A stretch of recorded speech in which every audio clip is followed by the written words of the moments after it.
For the first time in 13 years, the China-led BRICS group of anti-dollar countries admitted new members, bringing in Saudi Arabia, Egypt, UAE, Iran, Argentina, and Ethiopia. So now it is the BRICS-Sawi. The BRICS group of nations has announced it will expand its membership as its 5 current members hope to boost their global influence. The new members will formally join on January 1st, with host South African President Ramaphosa promising more countries to come. In fact, about 40 are trying to join. The new crop brings BRICS to 46% of the world's population. The 6 new members contain 400 million souls, about as many as the entirety of South America. And the new BRICS will be between 30 and 40% of world GDP. That's 30 in dollar terms and then 40 adjusting for local prices, which makes it bigger than the G7 who runs the world.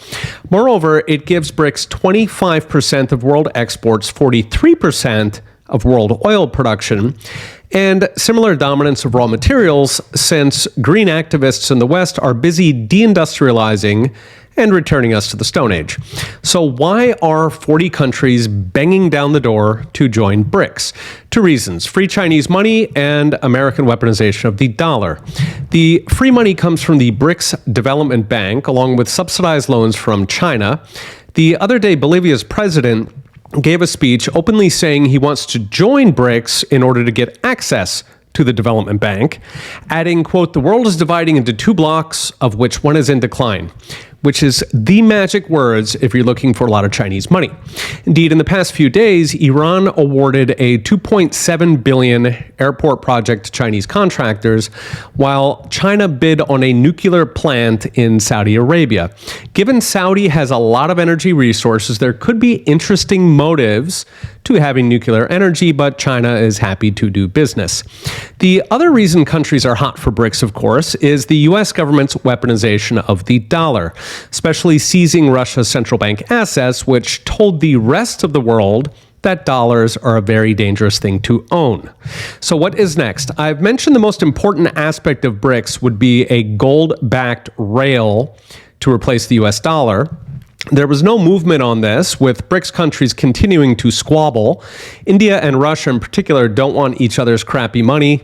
Still, inter-BRICS use is growing and will erode the dollar at the fringes, especially with longtime U.S.-dependent Saudi Arabia now putting a foot in the anti-dollar camp, calling into question whether the 50-year petrodollar arrangement, where the U.S. guards Saudi in return for them parking their money in the dollar, is still in effect.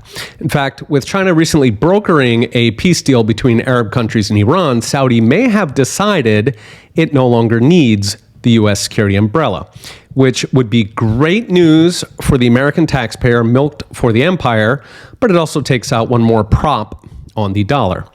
BRICS driver China is going through a very rough patch in the moment. I've done a couple of videos on that. And in the near term, slimmer Chinese handouts will dampen some of that enthusiasm about declining world blocs. But in the long run, China doesn't have to be perfect. They just have to be less suicidal than US and European elites, which is proving a very easy bar to clear. Okay, we'll be watching. See you next time.